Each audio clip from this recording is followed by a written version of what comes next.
The chamber was cold. It was always cold. The grand deliberation chamber of the Galactic Dominion Council floated in space like a great metal shell, orbiting a dying red star 4,000 light-years from a small, blue, mostly ignored planet called Earth. The chamber had held thousands of votes over the centuries. Votes about trade, votes about borders, votes about which planets would be absorbed into the Dominion, and which would simply be erased. Most of those votes had been quick. This one was no different. High Arbiter Veen Solara sat at the head of the long, curved table and looked at the file in front of him with the same expression he gave every condemned world, calm, patient, and completely without feeling. He was old, older than most things still living in the galaxy. His skin was a dark grayish-green, layered like old bark. His eyes were pale and flat, like stones left too long in still water. He had overseen 47 planetary assimilations in his career. He expected this one to be the 48th. The file was labeled, Sol System Third Planet Designation, Earth. He opened it with one long finger and began to read. The planet had one moon, one sun, a population of roughly 8 billion beings who called themselves humans. They were bipedal, warm-blooded, and had a lifespan that the Dominion's analysts described as frustratingly short. They had achieved basic space travel. Their fastest ships could reach nearby star systems, but nothing that could challenge a Dominion war fleet. They had nuclear weapons, biological weapons, and several hundred years of recorded warfare mostly against each other. The Civilizational Stability Index gave them a score of 14 out of 100. 14. Veen Solara almost smiled. He had seen scores lower than that, but not many. He looked across the table at the young analyst who had filed the report. Her name was Drea. She was Keth, a species with 6 limbs, large violet eyes, and a reputation for careful, precise thinking. She was young for her rank. She sat very still, which for a Keth meant she was either calm or extremely nervous. Veen Solara suspected the latter. "Your report is thorough," he said, "but your footnotes concern me." Drea straightened slightly. "The footnotes are part of the report, High Arbiter. I felt they needed to be included." "You felt," said Admiral Goruk, from the far end of the table, in a voice like grinding rock. He was a large creature, built more like a weapon than a person. His species, the Marak, had never produced poets or painters. They had produced soldiers, tacticians, and very good ship engineers. He had no patience for footnotes. "You felt. You are an analyst, not a philosopher." Drea did not flinch. "The footnotes document behavioral anomalies observed in the human population over the past 30 cycles of monitoring. I believe they are strategically relevant." "Relevant," Goruk repeated, as if the word tasted strange. He picked up a datapad and scrolled through it with visible irritation. "You have written here, and I will read this exactly, because I want the chamber to hear it. You have written. Human beings display an unusual and statistically improbable tendency to continue functioning under conditions that would cause psychological or physical collapse in most known species. What does that mean?" "It means they don't stop," Drea said quietly. There was a small silence in the room. "All species resist," said Council Member Fra, a thin creature wrapped in ceremonial robes. She represented a water world in the outer systems, and had the soft, dismissive tone of someone who had attended too many of these meetings. "Resistance is natural. It is also temporary." "This is different," Drea said. She kept her voice even. "In the observation data from the past 100 cycles, humans have faced extinction-level events of their own, making plagues, wars, environmental collapse, and in every case, they rebuilt. Not slowly, rapidly. Sometimes within a single generation. They have a word for it in several of their languages. They call it adaptation. Every species adapts, Fra said. "Not like this," Drea said. Another silence. Longer this time. Veen Solara looked at her for a moment. Then he looked back at the file. He turned to the last page, which showed a high-resolution image of Earth from space blue and green and wrapped in thin white cloud. It looked peaceful. Small, entirely manageable. "Your concern is noted, Analyst Drea," he said, with the tone of someone closing a door. "However, The Council does not change its processes based on behavioral footnotes. The data is clear. The planet scores 14 on the Stability Index. Their military capability is approximately 6% of a standard Dominion forward fleet. They have no allies in the wider galaxy. They do not know we exist. All conditions for a simulation are met. He picked up his ceremonial marker, a thin rod of polished black metal, and held it over the file. All in favor of marking the Sol System's third planet for assimilation? Every hand in the room went up. Every claw. Every limb. Even Drea's. Slowly. Because to refuse would have ended her career and changed nothing. Then Solara pressed the marker to the file. Marked for assimilation. Fleet deployment. 14 galactic cycles. The meeting moved on to other business. Trade disputes. Border disagreements. A small colony world in the outer rim that had stopped paying its resource tributes. Normal things. Routine things. Drea sat through the rest of the meeting without speaking. When it ended, and the chamber emptied, she walked back to her monitoring station in the lower decks of the station alone. She pulled up Earth's file again. She read through her own footnotes one more time. She thought about one entry in particular. A behavioral note from 7 cycles ago, pulled from intercepted human communications. A human rescue team had traveled into a collapsed building after an earthquake, digging with their hands when their tools failed, staying underground for 36 hours straight without rest, refusing to leave until every living person had been pulled out. 2 of the rescue workers had died doing it. They had gone back in anyway, even knowing the building might collapse again. She sat with that thought for a long time. Then, almost without deciding to, she left her monitoring thread active on Earth's communication channels. It was a small thing, a minor protocol violation. No one would notice. She told herself it was professional curiosity. She told herself she just wanted to make sure her report was complete. She almost believed it. 3 hours later, a signal pulsed from the direction of the Sol System. Not a distress call. Not a military broadcast. Something entirely different. Something she had no category for in her analytical training. She leaned forward, and she began to listen. The signal was not loud. It did not need to be. Drea ran it through 3 different decryption filters before she understood what she was looking at. Even then, she sat very still for almost a full minute, staring at her screen, reading the same lines over and over again, the way someone might reread a sentence they could not quite believe was real. Then she played the audio. A voice came through. Human. Female. Calm in the way that suggested the speaker had chosen. Calm deliberately, the way someone picks up a tool because they need it. The voice belonged to a woman named Dr. Amara Osei, though Drea would not learn her name until later. At that moment, she was simply a voice clear, unhurried, and absolutely certain of everything it was saying. The recording had been made inside what Drea's translation system identified as a deep space research station.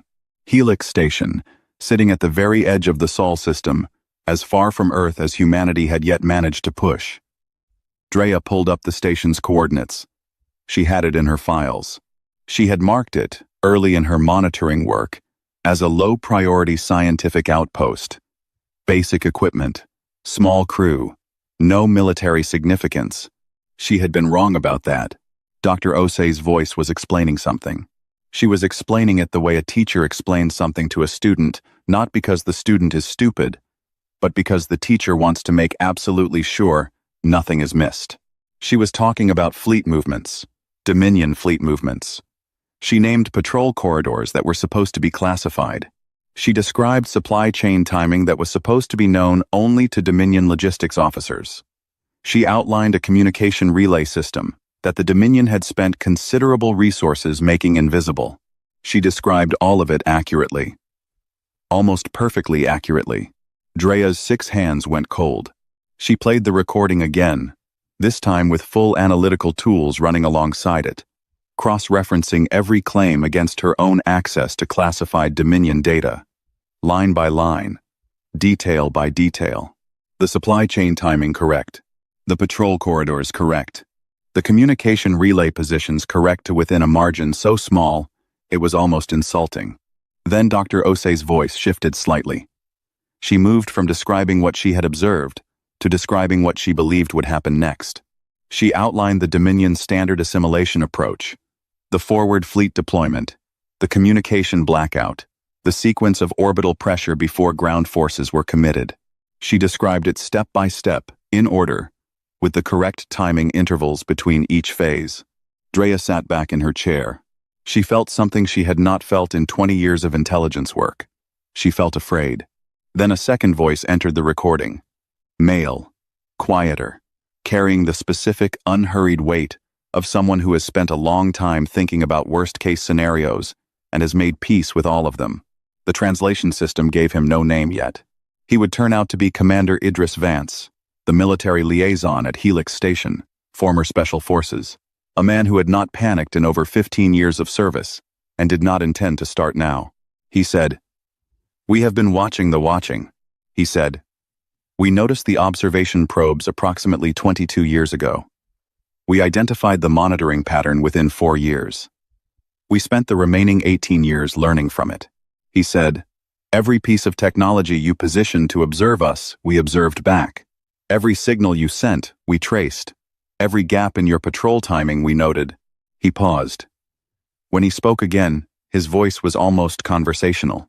He said, "We wanted you to see what you were recording. We let you watch. We made sure what you saw looked exactly like what you expected to see. A divided, chaotic, primitive planet, not worth worrying about." Another pause. Drea realized she was holding her breath. He said, "We want you to understand something, whoever is listening to this. We are not primitive. We are not divided, not about this. And we are not afraid of you. We know you have marked our world. We know your fleet is coming. And we have spent 20 years preparing a welcome that you will not enjoy." The recording ended. Drea sat in the silence that followed, and did not move for a very long time. Then she did something she had never done in her career. She played it a third time, not to analyze it, not to cross-reference it, but simply because some part of her needed to hear it again, needed to be sure she had heard it correctly. She had. She flagged the signal as Priority Omega, the highest threat classification in the Dominion's entire system, a classification that had been used fewer than 6 times in 300 years.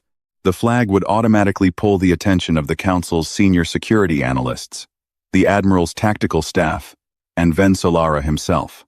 Within the hour, her communication board lit up with incoming calls from people who outranked her significantly. She answered the High Arbiter first. Vensolara's face on the screen was composed. It was always composed. But something behind his pale, flat eyes had shifted very slightly, the way ice shifts just before it cracks. "You flagged this as Priority Omega," he said. "Yes, High Arbiter." "Explain your reasoning." Drea took a breath. "They knew we were watching. They allowed us to watch. The intelligence profile we built on Earth over 30 cycles was built on information they chose to show us. Every assessment we made was based on a picture they painted for us. The 14 score on the stability index they manufactured that appearance. We do not know their actual capability. We do not know what they have built in the time we believed we were watching them freely." Vensolara was quiet for a moment. "You believe this recording is genuine?" "I cross-referenced every factual claim against classified Dominion data," Drea said. "Every claim was accurate. They should not have access to that information. They obtained it through passive observation alone." She paused. "High Arbiter. They reverse-engineered 30 years of Dominion strategy by watching our probes watch them." The silence on the other end lasted 4 full seconds. For Vensolara, that was extraordinary. "Send me the file," he said. She sent it. An hour later, she received a summons to the council chamber. She walked those corridors slowly, thinking about the rescue workers from her footnote, the ones who had gone back into the collapsing building, the ones who had known the risk and gone back anyway. She had written it off as an anomaly then, a curiosity, a data point that did not quite fit. She understood now that it was not an anomaly at all. It was a pattern, and the galaxy had spent 30 years watching humans, and had managed, completely, to miss it. The leak did not come from Drea. She would spend a long time afterward wondering who it had come from. Probably one of the Council's own security analysts, someone who had been sent the file for review and had made a copy, or passed it along a private channel, or simply made the mistake of discussing it near an unsecured terminal. The Dominion was very good at gathering secrets from others. It had never been particularly careful with its own. Within 3 days, the human recording had been heard by every major government, military council, and intelligence body in the known galaxy. Within 6 days, everyone was talking about it. Within 10 days, the galaxy was a different place. The Dominion Council chamber had been designed to feel imposing. The high ceilings, the dark metal walls, the long table that forced everyone to look up toward the high arbiter at its head, all of it was built to communicate power, stability, and certainty. It did not feel that way anymore. The chamber felt smaller than it had before. Noisier. Messier. Vien Solara sat at the head of the table and listened to the room fall apart around him with the expression of a being who was very old and had seen many things fall apart, but who was privately beginning to wonder if this one was going to be different. Admiral Goruk's voice was the loudest. It was usually the loudest. "We attack now," he said, for what Drea counted as the 5th time in the session. "We send the forward fleet immediately. We do not wait. We do not deliberate. We hit the Sol system before they finish whatever it is they are building, and we end this conversation permanently." "And if the recording is accurate?" said Ambassador Thys of the Velarai. She was small, pale-skinned, with large dark eyes, and a very calm voice that Drea had noticed people tended to underestimate. "If they truly know our standard assimilation approach, our fleet movements, our timing, what exactly do you expect your forward fleet to accomplish?" Goruk looked at her with the expression he reserved for things he considered obstacles. "I expect it to accomplish the destruction of a primitive planet with nuclear weapons and barely functional spaceships." "They described our fleet movements accurately," Thys said, without raising her voice. "They described our supply chains, our communication relays, our patrol timing. You want to send a fleet through corridors they have already mapped, on a schedule they have already calculated, using a strategy they have already documented in detail." She paused. "I am asking, Admiral, with genuine respect for your experience, have you considered what that sounds like?" The room went quiet. Goruk's jaw tightened. "It sounds like a species trying to frighten us into hesitation. It is a psychological tactic. Then we have nothing to fear from sending a smaller probe force first," said Vien Solara, very quietly, from the head of the table. "To confirm." Goruk stared at him. "A probe force. A measured, tactical probe, to assess their actual defensive capability before committing the forward fleet." Vien Solara's voice was completely level. "This is standard procedure when intelligence integrity is in question. You know this, Admiral." Goruk said nothing, but Drea could see in his face that he was not satisfied. He was the kind of being who had built his entire identity on the idea that the Dominion did not second-guess itself, did not hesitate, and did not fear anything crawling around on a planet with a 14 on the stability index. But that was outside the chamber. Inside the chamber, Vien Solara outranked him. For now, the argument continued for 6 more hours. While it continued, something else was happening in the wider galaxy. Something quieter, but far more important. The Unbound were listening. They had always been listening. The Unbound were not one species. They were many dozens of civilizations absorbed into the Dominion over the past 2 centuries. Their cultures hollowed out, their resources extracted, their populations reorganized into the vast administrative machine that kept the Dominion running. Some of them had fought back when the Dominion came. Most of them had not, because the mathematics had not favored resistance, and they had been practical enough to see it. They had surrendered, been processed, and been told that cooperation was wisdom. They had been waiting ever since, for something to change the mathematics. The human recording changed the mathematics. Not all at once. Not dramatically. But in the hidden communication channels that the Unbound maintained among themselves, channels the Dominion knew about, but had never successfully shut down the recording, moved like fire through dry grass. Small cells of resistance, on a dozen different worlds, listened to Commander Vance's voice and heard something they had not heard directed at the Dominion in a very long time. No fear, not even a little. On the Velarai homeworld, Ambassador Thys returned from the council session and held a private meeting with 4 other ambassadors from member civilizations that had joined the Dominion under what their histories described as negotiated terms. which everyone involved understood to mean they had been given the choice between cooperation and annihilation. Behind closed doors, with no official record being kept, they talked for a long time about a small blue planet and what it might mean.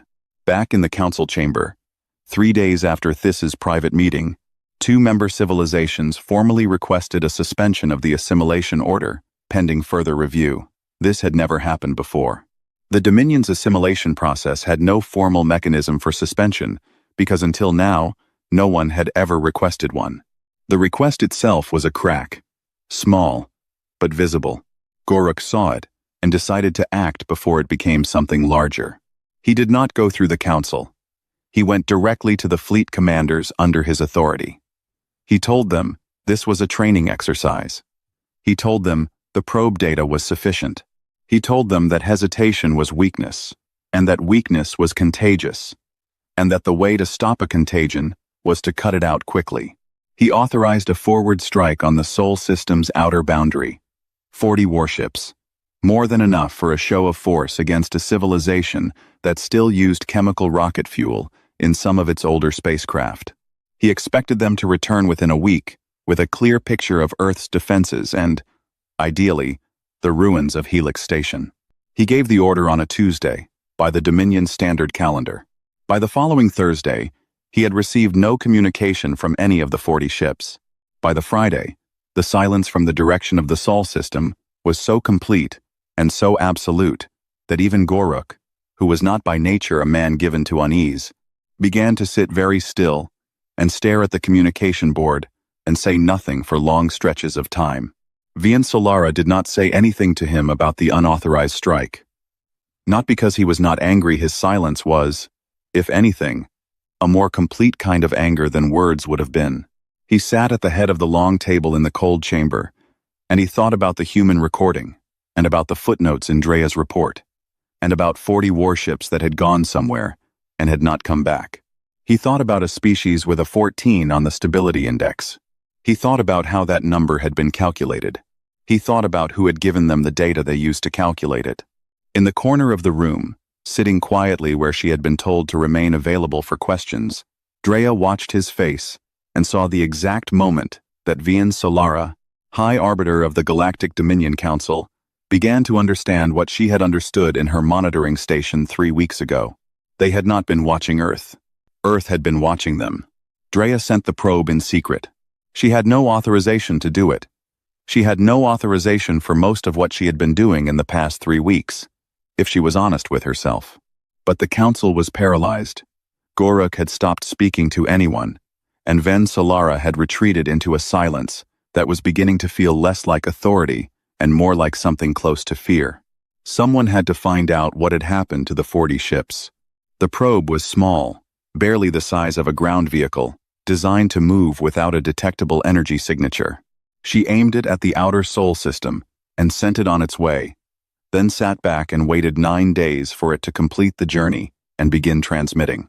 What it sent back changed her in a way she did not fully understand until much later. The outer Sol system was quiet. That was the first thing. Space is always quiet, of course, but this was a different kind of quiet, the kind that follows something rather than precedes it. The probe sensors moved through the region where the 40 ships had entered and began cataloging what remained. There was a great deal of debris. 40 warships produced a considerable amount of material when they were no longer warships. The debris field stretched across a wide corridor of space, fragments of hull plating, drive components, structural supports, all of it cold, all of it still, spread in patterns that the probe's analytical software began to reconstruct into a sequence of events. Drea watched the reconstruction take shape over the course of several hours. She watched it the way you watch, something you are not sure you believe, even as you are seeing it. The 40 ships had entered the Sol system's outer boundary in standard assault formation, a pattern she recognized from the Dominion's tactical playbook. They had moved inward along what would have been, by every calculation available to a Dominion fleet commander, the most efficient approach corridor to the inner planets. They had not known that the corridor had been prepared. The human system, which she would later learn was called the Helix Network, had not met the fleet at the boundary. It had let them in. It had watched them enter, assess their formation, cataloged each individual ship's position, speed, and energy output, and then waited, patiently, in complete silence. Then it had closed the door behind them. The probe's reconstruction showed how it had been done. False sensor echoes signals designed to look like other ships, obstacles, spatial anomalies had been used to herd the Dominion fleet without the fleet ever realizing it was being herded. Individual ships had been subtly redirected, pulled slightly off formation, isolated from their neighbors by what they would have interpreted as navigation adjustments for local debris fields.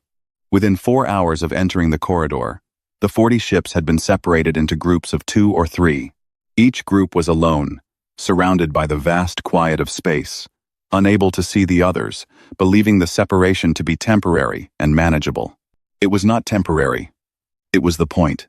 The Helix network had then taken them apart, group by group, in a sequence that the probe's analysis estimated had been planned to the minute. Not with overwhelming force. With precision. Each small group of ships was engaged by systems that struck fast, struck accurately, and then disappeared before a counter-response could be organized. There was no sustained battle. There was a series of very quick, very final engagements, each one over before the next had begun. Drea's probe found the wreck of what had been the lead ship, the largest of the 40, carrying Goruk's designated strike commander. It had been taken last. She found out later that this had been deliberate. The Helix network had left the command ship for last, so that whoever was aboard would have time to understand what was happening to their fleet before it happened to them. She found the ship's distress log, the strike commander's final recording. She almost did not play it. She played it. His voice was confused in the way that a very confident being becomes confused when reality stops matching their expectations and they cannot find the frame to process the difference. He was reporting that the fleet was being engaged but could not identify the source of the engagement. He was reporting that ships were going silent one by one and that his attempts to re-establish formation had produced no response. He was reporting that his own ship's defensive systems were registering attack vectors that appeared, disappeared, and reappeared from different directions, with a speed his tactical computer could not track. Then there was a pause in the log. Then he said, in a quieter voice, "They are not fighting back." Another pause. He said, "They are playing with us." The log ended there. Drea sat in her monitoring station and was still for a long time after the playback finished. Then she did the calculation she had been avoiding since she first saw the debris field. She checked the probe data for any sign of human vessels destroyed in the engagement. She found none. Not one. 40 Dominion warships had entered the Sol system. 0 had returned. Not a single human defensive vessel had been lost in the process. The entire engagement had lasted 11 hours and 23 minutes, according to the timestamps on the distress logs she was able to recover. 11 hours, less than half a standard day. For the price of 40 ships and every soul aboard them, she reported back to Ven Solara. She showed him the probe data. She showed him the reconstruction. She showed him the final log from the strike commander's ship. Ven Solara watched the reconstruction twice. He listened to the final log once. When it finished, he sat very quietly for a moment, and then he said something Drea had never heard a high arbiter say in the context of an assimilation target. He said, "What do they want?" Drea had been thinking about exactly that question for 3 weeks. "I believe," she said carefully, "that what they want is to be asked." He looked at her. "You want me to open a diplomatic channel to a planet we have already marked for assimilation? I want you to consider," she said, "that we marked them based on data they gave us on purpose, that they have spent 30 years preparing specifically for this moment, that they just destroyed 40 of our warships without losing a single one of their own, and that, so far, they have not attacked us. They have only defended." She paused. "They sent a message before any of this happened. Not a threat. An explanation. They wanted us to understand who we were dealing with before things went any further." She looked at the High Arbiter steadily. "That is not the behavior of a civilization that wants a war. That is the behavior of a civilization that wants a conversation." Ven Solara was quiet again. Outside the station's viewport, the dying star at the center of their orbit pulsed its dim red light across the metal walls. He said, "Can you reach them?" She said, "I already have." She had opened the channel to Helix Station 4 days ago. Dr. Osei had answered on the first ping. She had not seemed surprised. She had said, in a calm and almost friendly voice, "We were wondering when someone would call." The neutral station had been chosen carefully. It sat far from Dominion territory, far from the Sol system, in a region of space that belonged to no one, a small commercial waypoint used by traders and travelers from a dozen different civilizations. It was not impressive. It was not grand. The corridors smelled faintly of fuel and something that passed for food in 3 different species cultures. The meeting room that had been arranged was small and plain, with a rectangular table, basic lighting, and chairs that had been modified on short notice to accommodate the different anatomies of the beings about to sit in them. Drea had arranged all of it. She had also, in a quieter and more careful way, arranged something else, a relay that would broadcast the meeting in real time, to every open communication channel in the known galaxy. Vensolara did not know about the relay. She had decided, after a great deal of thought, that he did not need to. The Dominion delegation arrived first. Vensolara, 2 senior council members, a small security escort that he had been persuaded, with some difficulty, to leave in the corridor. He sat at one end of the table in his formal robes, and looked at the door and waited with the expression of a man who was not sure what was about to walk through it, but had committed to remaining calm regardless. The humans arrived 3 minutes later. There were 3 of them. They came through the door without ceremony, without escort, without any of the visual display of military power that the Dominion's diplomatic protocol would have suggested for a meeting of this kind. They wore plain dark clothing. No insignia. No weapons visible. The first was a woman, compact, dark-skinned, with very alert eyes, and the kind of posture that suggested she spent most of her life paying close attention to things. This was Dr. Amara Osei. Drea recognized her voice before she recognized her face. The second was a man quieter in his movements, the kind of quiet that is not emptiness but restraint. Commander Idris Vance. His hands rested still on the table when he sat down, and he looked at Vensolara with an expression that was not aggressive, not nervous, not performative, just awake. The third was a woman who was older than the other 2, with short gray hair and dark eyes that had the specific quality of someone who has spent a very long time looking at very large problems. This was General Yuna Haruto. She sat down last and said nothing for the first few moments, simply looking at the room the way someone looks at a landscape they have been imagining for a long time and are now finally seeing in person. Vensolara spoke first. "I am told you requested this meeting." "We did," Dr. Osei said. "Then I will ask directly," he said. "What do you want?" General Haruto answered. Her voice was even unhurried, carrying the weight of someone who has already decided exactly what she is going to say and has no interest in changing it based on the room's reaction. "We want what every civilization your council has ever marked for assimilation wanted," she said. "We want to be left alone. We want to grow on our own terms.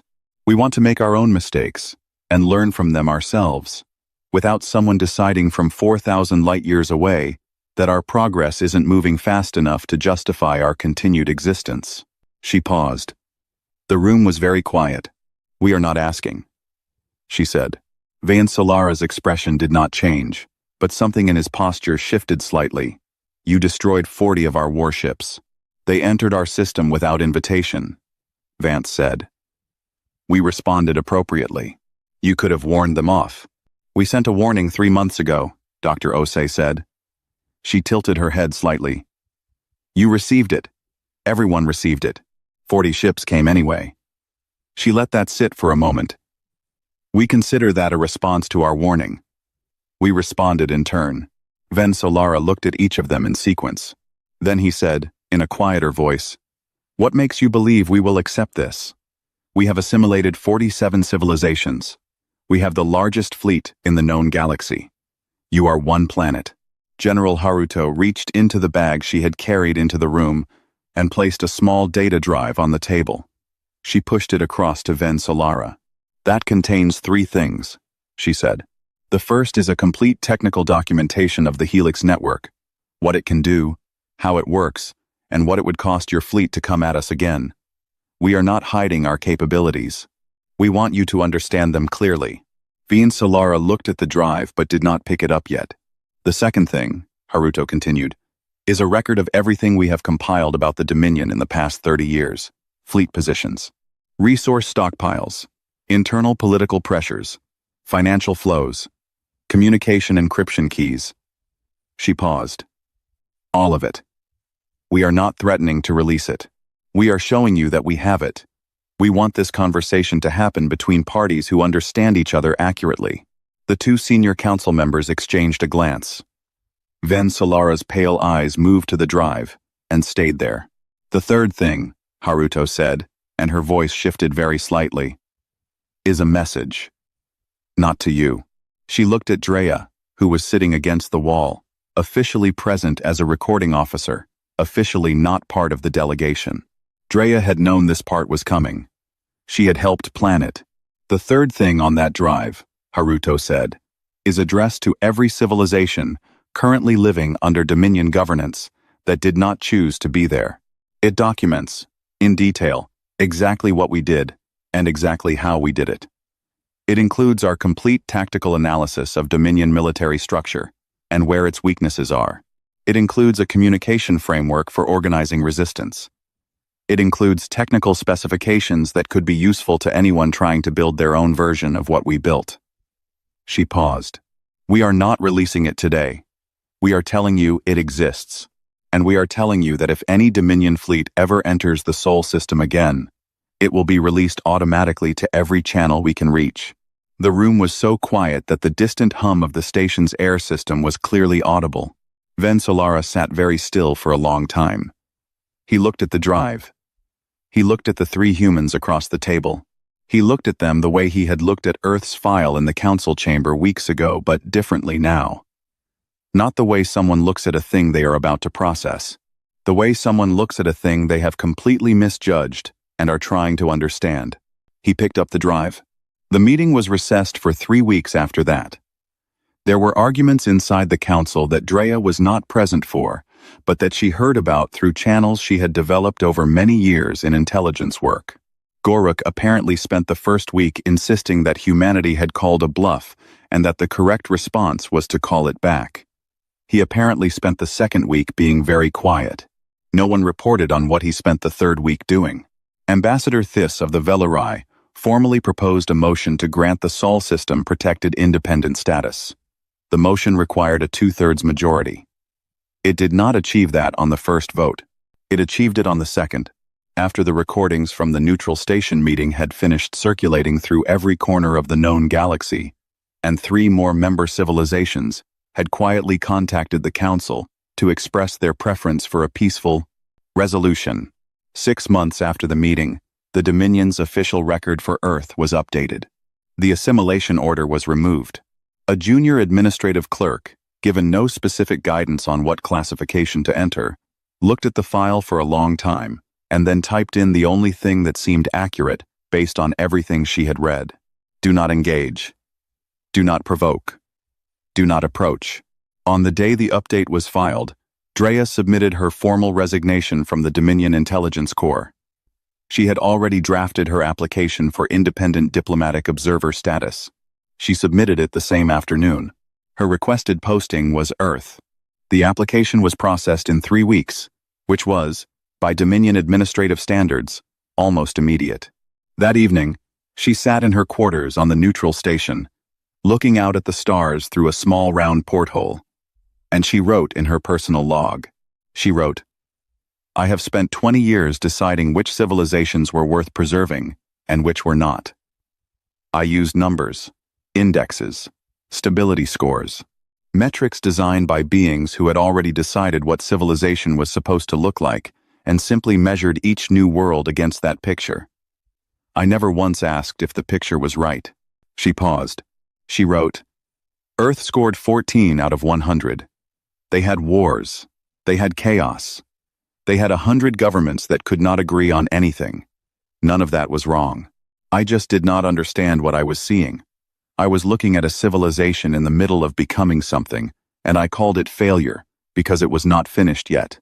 She stopped writing for a moment. Outside the porthole, a freighter from somewhere she did not recognize moved slowly through the dark. She wrote, finally, "I spent 20 years cataloging civilizations for the slaughter. I never once asked if they were ready. Earth was the first world that made